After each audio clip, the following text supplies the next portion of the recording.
Good evening, everyone, and welcome to One Resource Floating. I am the 86, joined by Kayla, Ben, and Yo. a voice. The Hello. voice of reason that we all need today, because we will be talking about Rhinar.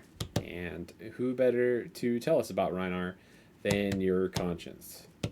So tell me, I'd conscience. say he's more of like the angry devil on your shoulder. I would be the conscience that Rhinar would probably have that keeps him from going full savage Oh dear. and making him an unplayable card. Well, For since you now, know so much about Rhinar, why don't you tell us about Rhinar, voice? so Rhinar is one of the original four Welcome to Wraith heroes. He has 4 intellect and 40 health, fairly standard array for those first 4 heroes. He has a unique hero ability that has yet to be replicated in any hero card, the Intimidate ability. Intimidate is fun, but usually not for your opponent. The idea behind Intimidate is your attacks are so ferocious that one of the cards that they were holding for defense is now no longer available until they go back to their attack phase. So during your turn, you have multiple ways to cause Intimidate to trigger. And what that does is randomly takes one of their 4, 3, or 5 cards, however many they're holding, and sets it aside and is unusable in the defense of your attacks. This can happen more than once per turn. There is no written limit to the number of times you can intimidate in one series. That said, theoretically, 3 is the pretty standard limit. I don't know of a chain of attacks or setups that goes beyond that, but 3 is like, that's the goal. 2 is good, 1 is pretty standard. He is a more aggressive hero, so you will be using health as a resource, and we'll get more into that later. I think if you get 3 intimidates off, it's essentially like you just got forced into something with dominate because you end up with, I have 1 card I can use. Oh, hope it's something I can block with. I think I actually have seen some like national plays where they've done 4 intimidate. It's extremely tricky and you have to have literally the perfect hand. But I have seen someone intimidate all the cards out of their opponent's hands and then do about 13 damage. Yeah, and it requires setup with certain cards that provide extra resources, reduce cost of next actions. Yeah. But it is, you're right, Kayla. There is definitely a way to do more than 3, but you're never really planning for more than 3. But if you draw all 5 pieces of Exodia, you play Exodia and you win the game. You don't have a choice. I think if you have all 5 pieces, it just automatically happens. So So yes, Master all about chaos. let's go back and build this Reiner deck. When we're coming together, what ideally do we want to put in the deck? What is our deck made of? Well, a lot of his attack actions are going to have discard card effects, which do help you in the long run if you hit the proper effect. So a lot of it's discard a card with 6 or more power. If you do, this card gets something, whether it be more attack, go again, something of that nature. Now, if you discard something that's not, then you don't get the buffs, but the stipulation of having something that needs 6 attack really pushes you to have more powerful cards, which can lead to less pitch resources. There So, is definitely a pretty fine line that you have to run with Rhinar on. I need some cards that are just going to fuel the engine. Those are going to be your blues. You might never even intend to block with them, let alone attack with them. But as Kayla mentioned, the meat and potatoes of him is anything that at the bottom left corner where that yellow pip is has a 6 next to it. If it's legal for him to play, you're probably going to want to put it in there, and that does limit you mostly into the red and yellow color stripes. There's very few cards, if any, that come in for 6 off of a blue that are legal for Rhinar to play. Looking at you, Guardian. I don't know why you get so much good stuff, but we'll get to you later.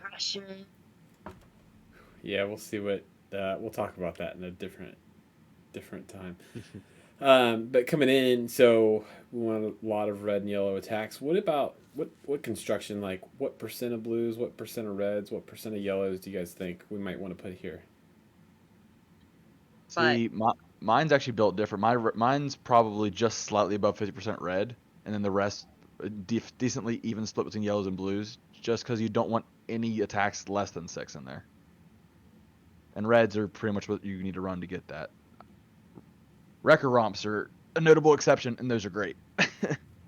Yes, and this actually might be a good time to just mention a handful of call-out cards that are pretty much auto-includes for Rhinar. Obviously, his specialization, even the Sand Sketch plan, if nothing else, it's a blue pitch that he's legally allowed to play. And it blocks 3. It blocked It 3. blocked 3. Again, we can get into the what do I block with later, but both of his specializations, Primeval Bellow, Barraging Beatdown is the big one. Barraging Beatdown. Every copy of Barraging. Yeah. You run +0, 9 of them. +4, I think, on red. It's And just +3 on red. And a free Intimidate. I mean, piling those on, even if you don't get the added attack, you're still getting those Intimidate triggers, then an attack.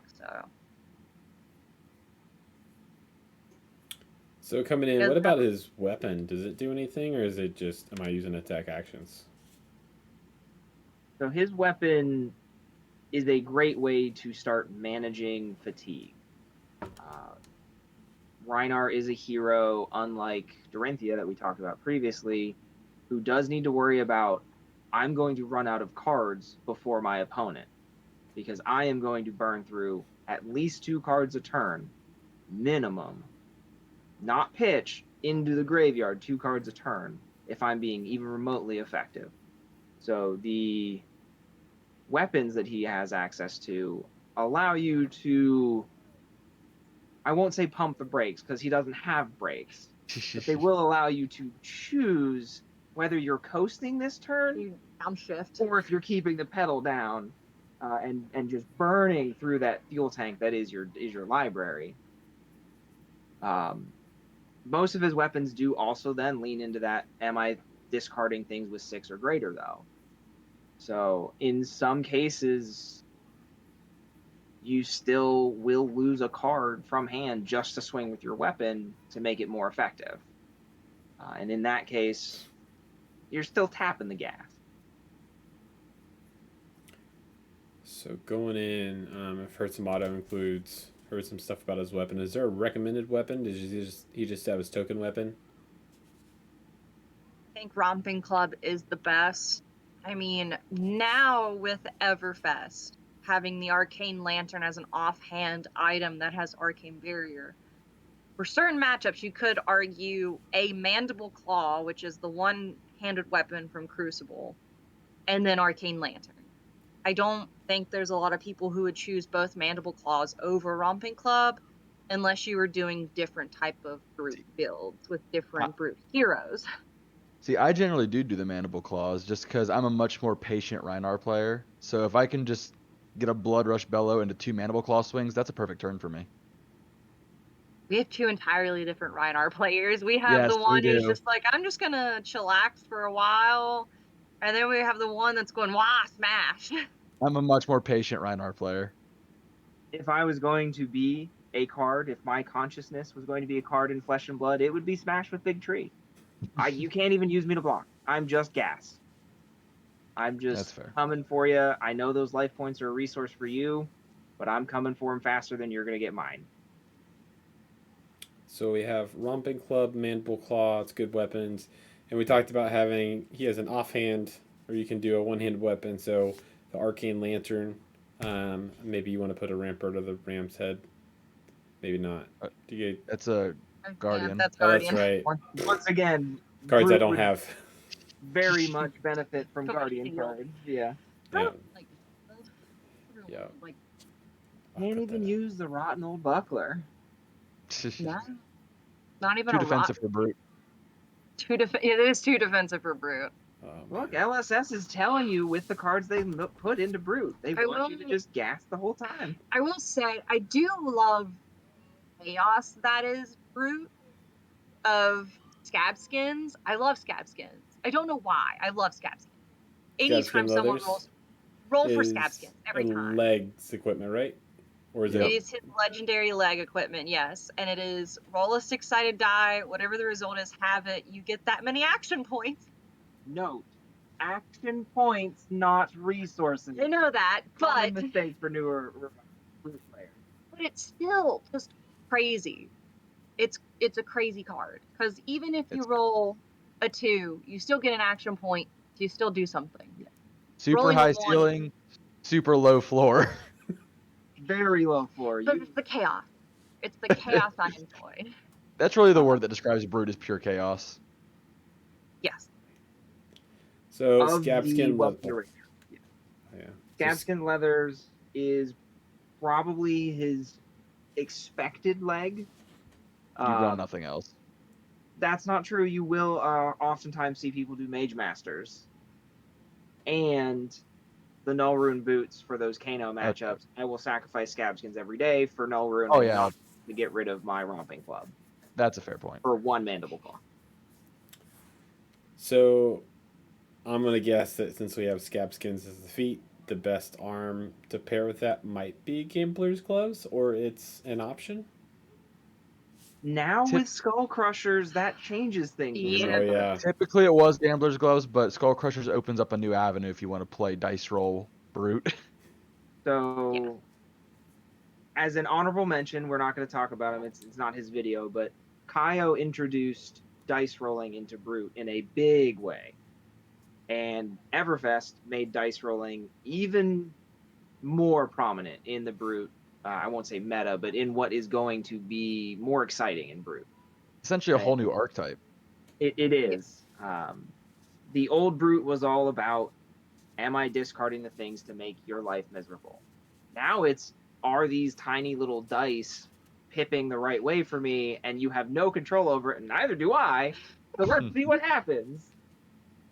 Even better. More chaos. If I don't know what I'm doing, you certainly can't figure it out. And admittedly, that is a big part of this game, is the psychology of hands. What do I have? Who am I playing against? What do they probably have in hand? What are they showing me? Yep. And it's not a joke, Ben. If I don't know what I'm going to do, how can you effectively build a defense against it? You're reacting as fast as I am. And about that's right. scary. That's terrifying. Intimidate function is good for that reason. Like if you're playing against someone who will sit there and methodically think of, with these 4 cards, this is how I want to play my turn. But he intimidates the one card you would get rid of if you needed to. He intimidates that out, and now you have 3 cards that you don't want to get rid of. You now have to rethink your entire plan. Because he's threatening 10 damage. He's threatening 10 damage. Your next turn to do, let's say, 15 is now out the window. So how do you handle this? Do you soak that 10 and just go, I guess I'll try and get him next time? But I mean, at that point, the next turn, he could do the exact same thing. He will take away the cards you were ready to get rid of and just say, no, you can hold on to those. I'm going to get rid of the good stuff. Numerous times I have seen a player on the other side of the table just hang their head after I intimidate a card out, because that was their unmovable. Or even worse, that was their blue card to pitch for their unmovable. And now they have to pitch their whole hand to block, and it won't even block out the entire attack. It'll just block 6 or 7 of it. And It's it's very, very mean in some cases. And that could be very satisfying to play. And we can There's talk nothing better than- about psychology here with just playing this, because this was something that was mentioned before. I don't know if one of you want to take it away. I won't steal it away from you. Go ahead, Ben. What was it Oh, exactly? never mind. Okay, I'll just say it. Just when you do that intimidate, or just have that person, if they're just staring at that card that intimidated, like then you know, like okay, I gotta go pick, and like you can start to predict, like okay, they want that one to do something, or just like find ways to like get those cards to like differentiate it out a little bit, just to see like okay, I Or need I that one. think I even saw, I don't know if it was you and Chris, who is another player at the store, but I think you intimidated something out of his Oldham hand, and the two things you left in his hand were instances and they couldn't block. So you can intimidate their only actual blocking strategy and then just leave them with, these are two cards with no block. Great. Let me just contemplate my life after this. Yeah, Intimidation. it is important to note, to clarify, that intimidate happens as a resolution of the card. So instance would resolve after the intimidate trigger is dealt with. In order for you as a defender to instant above an intimidate, you have to gain priority before they play the card with intimidate on it, or resolve the hero ability. So once you start an event such as discard a random card, you resolve that entire train of events before you get priority as the defender. So there can be scenarios where like they are going to play Record Romp, or they're going to play some other prep card. That would be the time to play that instant if you expect something nasty to happen. But in general, once you let an attack with Intimidate on the text of the card happen, you have no way to react to it. You just have to let it happen, and what you've got left is what you got to work with. Yep.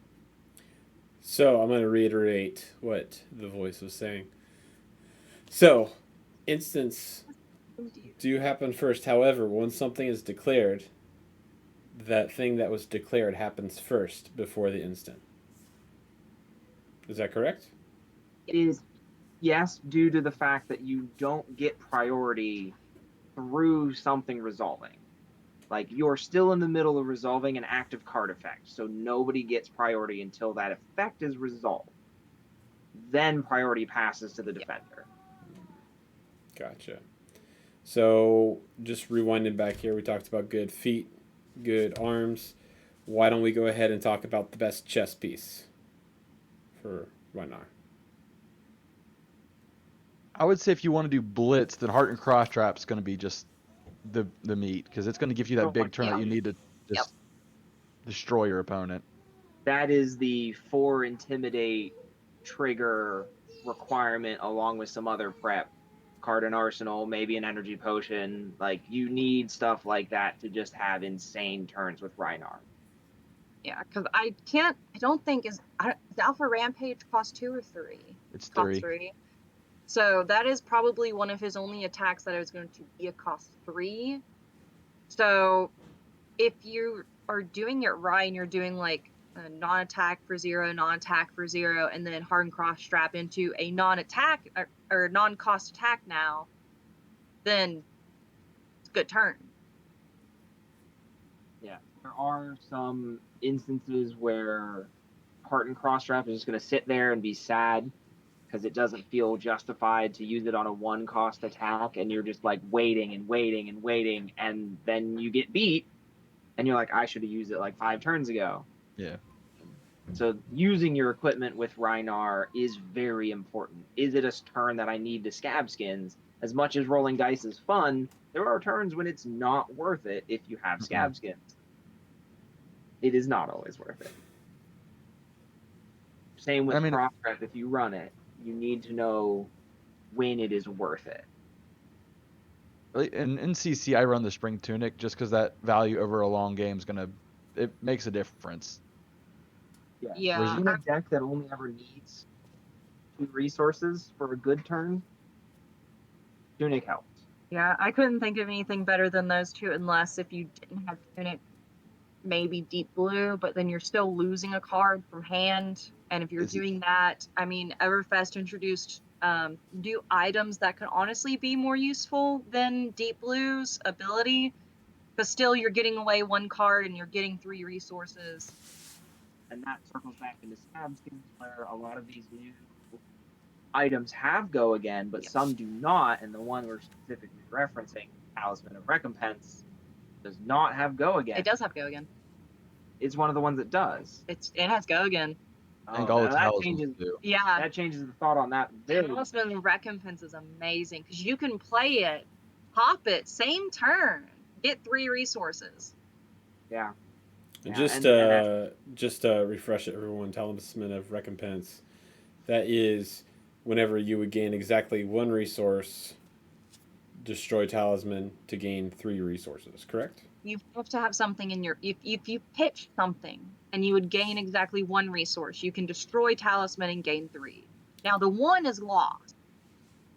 You have to have something in your pitch zone to sort of satisfy the wordplay on the card. But essentially, you are trading 1 for 3. But it's the act of having it on the field. If you have 4-card hand, Talisman is one of them, and the rest are reds. You're like, my turn was busted. That's 3 reds. No, you can play that, pitch a red, pop it, get 3 resources. You can have a playable. Did you also just pitch talisman in a red to get the same effect? 'Cause that's a yellow and a red to get 3 resources. Now you've used 2 cards to do that. It is. It is. But Okay. Or you could long play it. the more realistic. It makes more sense as a long play. The Yeah. same turn is what threw me off. Yeah, it more realistically is going to be used. I'm going to throw it down for nothing with go again, because again, I forgot that it has go again. Then I'm going to pitch the 2 reds in my hand to cycle them down to the bottom of my library for later and swing with Ravenous. And then I'll have it for a later turn instead of a 2 red, 1 yellow hand. I now have potentially a blue, air quotes, from any red in my hand for next turn or 2 turns or 3 turns from now. Yeah.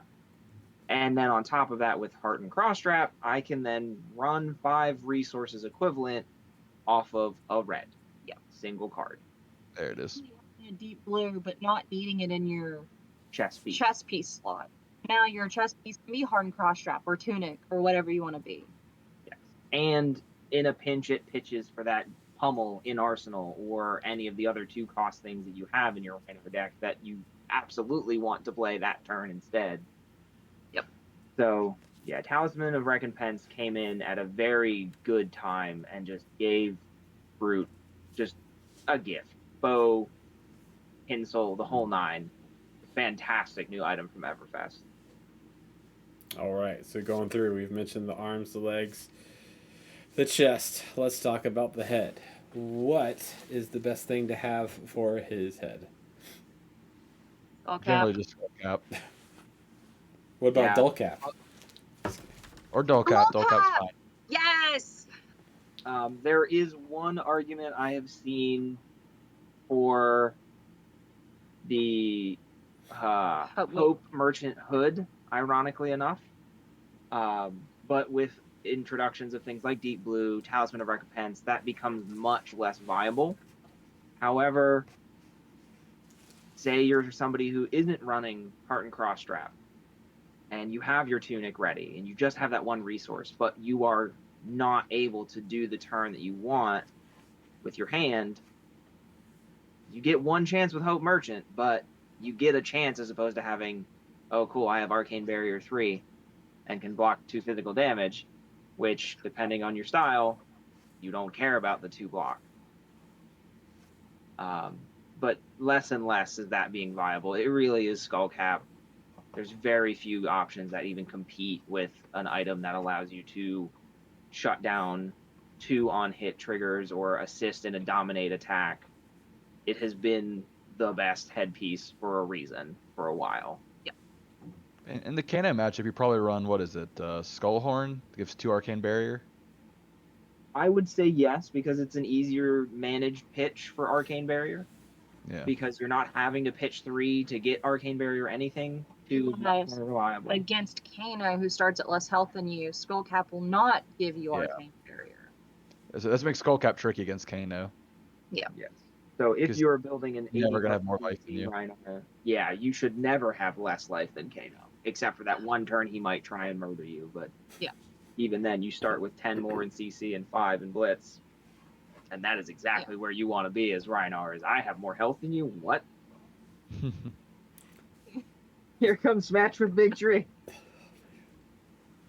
So I'm gonna rewind a little bit because in a commoner format, I definitely think it's underrated. Even in just normal, I think Hope Merchant's Hood. I know it's kind of mentioned, but I think it can be so helpful. Granted, it can backfire That's a great horribly. comment. Oh yeah. Oh, it is good. It's just unfortunately the way with metas are going with aggro players and you sort of need defense, our Skullcap hits it. Mhm. Hope Munchrin's Hood kind of just has this side slot available where it's like, maybe I can out aggro this person, but if I get a really bad hand, I need to swap it out somehow. Right. And I mean, in a limited or sealed format, oh my goodness, yes. If you're getting past a pack and you've already got 1 or 2 pieces of equipment and there's a Hope Merchant Hood in there and there's really nothing with a 6 attack or nothing that helps your setup, yeah, you grab Hope Merchant's Hood in limited pretty much 10 times out of 10 for Brute. But in CC, there are just more reliable options. I mean, there's some that might even say that you'd run Iron Rat before you'd run Hope Merchant if you're really worried about that physical, like you're going up against a ninja with small attacks. Yeah. I mean, there are ways to say that a lot of the headgear could work for Brute, but the reliability of Skullcap is just hard to beat. It's a great budget option. Yeah, real budget, even these days. What are final words that you guys have for everything about Rhinar? Swing fast, Intimidate. swing hard. The biggest thing with Rhinar is you will never learn him unless you play him. Yeah. And you will That's never learn how to play against him unless you play him. Because one Rhinar is not going to be the same as the next. So until you've done all of the wacky crap with dice rolling and intimidating 3 times, you won't know what it's like to be in the driver's seat of that wild ride wheeling down the highway at your opponent. So play Rhinar if you want to learn Rhinar. I just forgot we totally skipped over Barkbone. Barkbone strapping is limited. I would only ever run it in limited because again, it's dice, it's chaos. I guess so. Without It gives you relying on block. gambler's but- gloves, block 1. Yeah, exactly. I mean, it might make a difference, but Art and Cross Shop's just much more reliable. Yeah, and I mean, Tunic blocks 1 in a pinch. True. As someone who has blocked a blade break helmet and chest armor at the same time to Ooh. win a match, sometimes you block Tunic. But with Rhinar, you need to play him to understand him. You need to see what it looks like to be on the driver's seat of that to actually defend against some of his turns. You gotta let Rhinar take the wheel. Don't let Rhinar take the wheel. Scabskins every turn, baby! All right. Well, this has been One Resource Floating. Thanks for tuning in. Again, we have Ben, Kayla, and The Voice weeknights on the CW. Tune in. And this is 86. Thank you guys for joining in. Non-copyright. Non-copyright. A copy. Were you